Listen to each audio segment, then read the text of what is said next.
అందరికీ నమస్కారం. ఈరోజు మనం కన్యా రాశి వారి గురించి తెలుసుకుందాం. కన్యా రాశి వారికి ఆగస్టు 18వ తేదీన సోమవారం నాడు ఈ రాశి వారి యొక్క పూర్తి జాతక ఫలితాలు ఏ విధంగా ఉండబోతున్నాయో తెలుసుకుందామండి.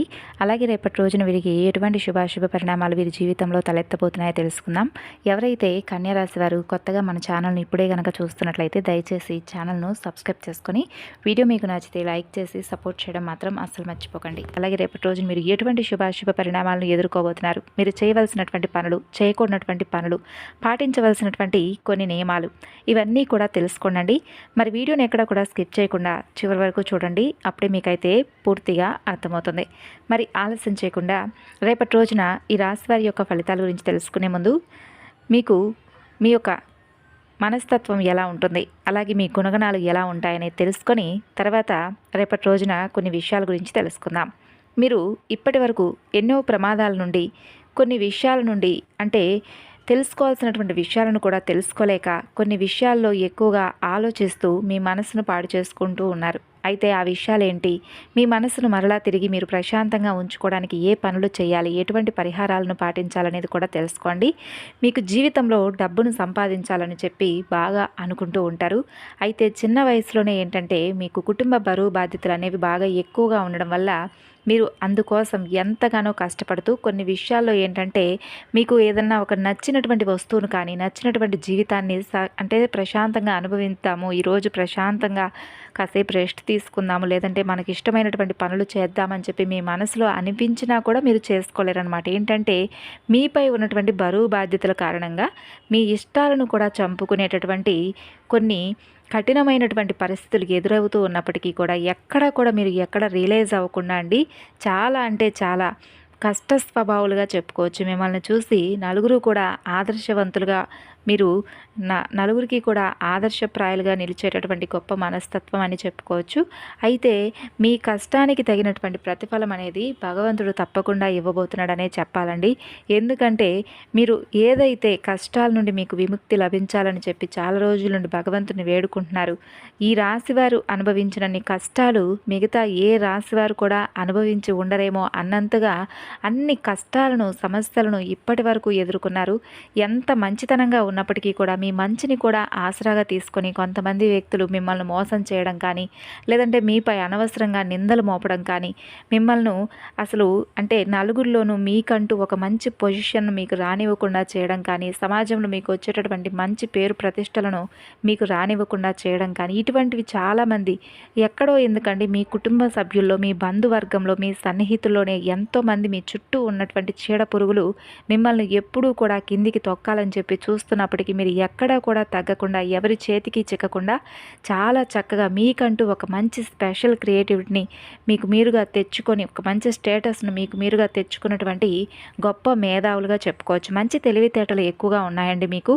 తెలివితేటలు ఉండడం వల్లనే, మంచి జ్ఞానం ఉండడం వల్ల ఏంటంటే మీ దగ్గర డబ్బు లేకపోయినా, పరపతి లేకపోయినా, ఏది లేకపోయినా కూడా ఆత్మగౌరవం అనేది నిండుగా ఉండడం వలన ఒకరి కింద తల వంచకుండా, ఒకరిని ఏ మాత్రము కూడా బాధ పెట్టకుండా మీకు వచ్చినంతలోనే మీరు తృప్తిగా, ఆనందంగా మీ జీవితాన్ని సంతోషంగా అయితే గడుపుతారండి. ఎవరికి కూడా నష్టాన్ని, కష్టాన్ని మిగిల్చకుండా ఒకరిని బాధ పెట్టి వచ్చినటువంటి సొమ్ము మనము సంతోషంగా ఉండలేము అనేటటువంటి మంచి మనస్తత్వాన్ని మీరు కలిగి ఉంటారు.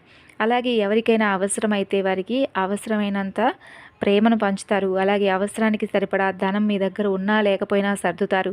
ఇలా ప్రతి ఒక్కటి కూడా ఎదుటి వ్యక్తులను ఆదుకునేటటువంటి మంచి మనస్తత్వం అయితే మీకు చాలా ఎక్కువగా కనిపిస్తుంది. కష్టాల్లో ఉన్నప్పుడు ఎవరూ కూడా సహాయం చేయరండి. కానీ మీరేంటంటే ఎవరైనా కష్టంలో ఉన్నారని చెప్పి తెలిస్తే మాత్రం వెంటనే వారికి కష్టంలో తోడుగా ఉండాలి కదా, వారు శత్రువు అయితే మాత్రం ఏంటి అని చెప్పేసి వారికి ఏదో ఒక విధంగా డబ్బు పరంగా కావచ్చు, లేదంటే మాట సహాయంగా కావచ్చు, ఇలా ఏదో ఒక విధంగా సహాయం అయితే చేస్తారు. అయితే మీకు రేపటి రోజున చూసుకున్నట్లయితే గతంలో మిమ్మల్ని కుటుంబ సభ్యుల వలన మిమ్మల్ని బాధించినటువంటి సందర్భాలు ఎన్నో ఉన్నాయి. అయితే ఆ ఇబ్బందులన్నీ కూడా పూర్తిగా తొలగిపోబోతున్నాయండి. మీకు అనుకున్నటువంటి పనులన్నీ కూడా చక్కగా రేపటి రోజున జరగబోతున్నాయనే చెప్పుకోవాలి. ఇంట్లో కూడా ధనానికి సంబంధించినటువంటి ఇబ్బందులు కూడా ఎక్కడా కనిపించడం లేదు. ఇక విద్యార్థులకు కూడా చాలా మంచి భవిష్యత్తు కనిపిస్తుంది. వ్యాపారస్తులకు కూడా మీకున్నటువంటి ఇబ్బందులు తొలగిపోయేటటువంటి అవకాశాలు కనిపిస్తున్నాయి. వ్యాపారం కూడా చాలా బాగా నడుస్తుంది. డబ్బు పరంగా కూడా మంచి లాభాలు అయితే కనిపిస్తున్నాయి. అలాగే ఉద్యోగస్తులకు రేపటి రోజున ప్రమోషన్లు వచ్చేటటువంటి సూచనలు కనిపిస్తున్నాయండి. అలాగే మీరు చేసినటువంటి కష్టానికి తగినటువంటి ప్రతిఫలం అనేది మీ పై అధికారుల నుండి మీరు పొందబోతున్నారనే చెప్పుకోవచ్చు. అలాగే మీతో ఉన్నటువంటి సహోద్యోగుల వలన కూడా మీకు కొంచెం మంచి సహాయం అనేది లభిస్తుందనమాట. అలాగే రేపటి రోజున కుటుంబంలో చూసుకున్నట్లయితే మంచి సంతోషమైనటువంటి వాతావరణం ఏర్పడబోతుంది.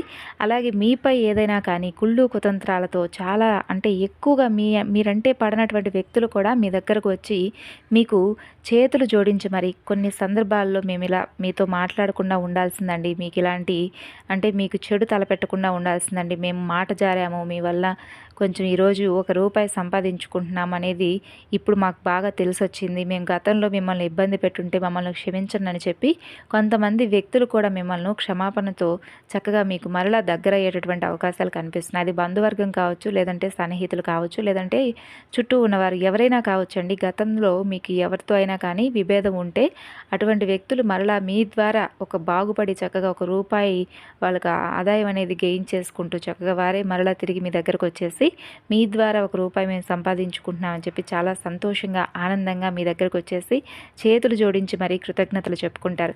ఇక అలాగే రేపటి రోజున మీరు చేయవలసినటువంటి పనులు ఏంటంటే అండి, ముఖ్యంగా రేపటి రోజున మీరు దగ్గరలో ఉన్నటువంటి శివాలయానికి వెళ్ళి శివాలయంలోకి వెళ్ళిన తర్వాత చక్కగా స్వామివారికి అభిషేకం చేసుకోండి. జలప్రియుడైనటువంటి పరమేశ్వరుడికి చక్కగా జలంతో అభిషేకం చేసి స్వామివారి ఆలయం చుట్టూ 11 ప్రదక్షిణలు చేసి ఇంటికి వచ్చిన తర్వాత చక్కగా ఇంట్లో అందరూ కలిసి ఆలయం నుండి తెచ్చినటువంటి ప్రసాదాన్ని నైవేద్యంగా అందరూ కూడా స్వీకరించండి. అలాగే ఇంట్లో కూడా చక్కగా దీపారాధన చేసుకోండి. ఆవు నేతితో రేపటి రోజున శివ పూజ చేయడానికి ప్రయత్నించండి. అలాగే స్వామివారికి రేపటి రోజున తెల్లని పుష్పాలతో పూజ చేయండి. అలాగే స్వామివారికి రేపటి రోజున ఏదైనా కానీ తీపిని నైవేద్యంగా పెట్టడానికి ప్రయత్నించండి. లేదంటే రేపటి రోజున మీరు జామ పండ్లను స్వామివారికి నైవేద్యంగా పెట్టండి. స్వామికి జామ పండ్లు అంటే చాలా ఇష్టం కాబట్టి జామ పండ్లను పరమేశ్వరుడికి రేపటి రోజున అర్పించడానికి ప్రయత్నించండి.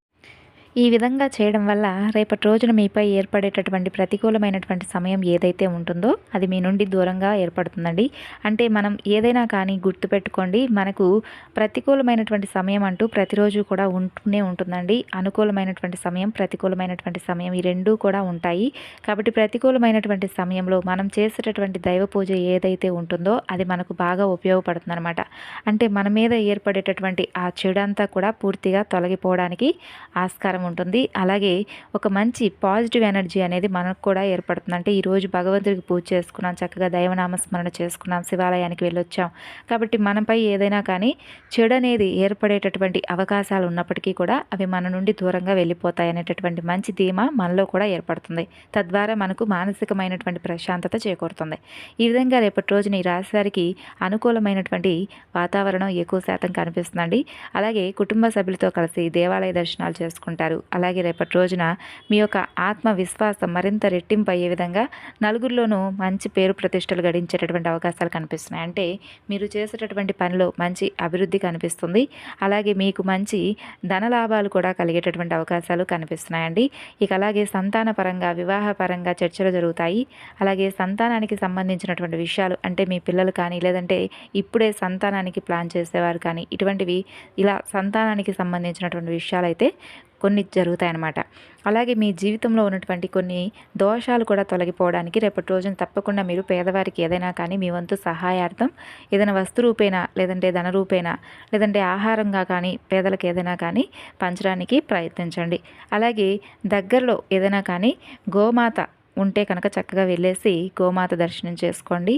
అలాగే గోమాతకు సంబంధించినటువంటి పచ్చికను గోమాతకు పెట్టడం ఇటువంటివి చేయడం వల్ల కూడా మీకు ధనానికి సంబంధించినటువంటి ఇబ్బందులు ఉంటే తొలగిపోతాయి అన్నమాట. అలాగే మీపై ఏర్పడినటువంటి కొంతమంది వ్యక్తుల్లో ఉన్నటువంటి కుళ్ళు కుతంత్రాలు ఇవన్నీ కూడా వారికి తిరిగి రివర్స్ అయ్యి వారికే బెడిసి కొడతాయి. ఇక అలాగే రేపటి రోజున ఎస్టీ అనే అక్షరాలతో పేర్లు ఉన్న వారితో కొంత జాగ్రత్తగా అయితే ఉండండి. అలాగే మీకు ఏదైతే దూరమైనటువంటి బంధాలు ఉన్నాయో ఆ బంధాలు కూడా మరలా తిరిగి మీ జీవితంలోకి వచ్చేటటువంటి అవకాశాలు కనిపిస్తున్నాయి. అంటే ఎవరైనా కానీ మీ యొక్క బంధువుల్లోనో లేదంటే మీ కుటుంబ సభ్యుల్లోనో ఇలా ఎవరికైనా కానీ బంధుత్వాలను కొంచెం విభేదాల వల్ల దూరం చేసుకున్నటువంటి బంధాలు ఏదైనా ఉన్నా కానీ అవి మరలా తిరిగి మీ జీవితంలోకి వచ్చేటటువంటి అవకాశాలు అయితే పుష్కలంగా కనిపిస్తున్నాయి. అలాగే రేపటి రోజున ఆకుపచ్చ, నలుపు, పసుపు ఈ రంగులు రేపటి రోజున మీకు అదృష్టపు రంగులుగా చెప్పుకోవచ్చు. అలాగే రేపటి రోజున మీ యొక్క ముఖ్యమైనటువంటి కొంతమంది స్నేహితుల మధ్య కొన్ని సందర్భాల్లో అంటే ఏదైనా కానీ మాట పెరిగే ఏదైనా కానీ వాగ్వాదం చోటు చేసుకునేటటువంటి వ్యవహారాలు వస్తాయి కదండి.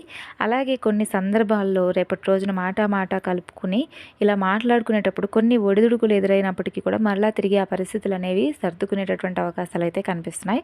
ఓవరాల్గా చూసుకున్నట్లయితే ఒక మంచి వాతావరణం అనేది రేపటి రోజున మీ యొక్క కుటుంబంలో కావచ్చు, లేదంటే మీరు పనిచేసే చోట కావచ్చు, చాలా చక్కగా ఉంటుందండి. ఇలా అన్ని రంగాల వారికి కూడా రేపటి రోజున అనుకూలమైనటువంటి రోజుగా చెప్పుకోవచ్చు. కాబట్టి రేపటి రోజున ప్రతికూలమైనటువంటి సమయం మీ మీద ఏమాత్రం కూడా మిమ్మల్ని బాధ పెట్టకుండా ఉండాలంటే మీరు చేయవలసినటువంటి పనులు ఏంటో తెలుసుకున్నారు కదండి. మరి తప్పకుండా వాటిని అయితే ప్రయత్నించి చేయడానికి అంటే ఏదైనా ఇంట్లో పెద్ద మనం అంగు ఆర్భాటంగా చేసేటటువంటి వ్యవహారాలు కూడా కాదండి. ఇంట్లో చక్కగా దీపం పెట్టుకోవడం, అలాగే దగ్గరలో ఉన్నటువంటి శివాలయానికి వెళ్ళి స్వామిని సందర్శించి రావడం, ఇటువంటివి చేసుకోవడం ఏమి పెద్ద పని కాదండి. ఒకవేళ కుదరకపోతే ఓం నమః శివాయ అనేటటువంటి నామాన్నైనా జపిస్తే సరిపోతుంది.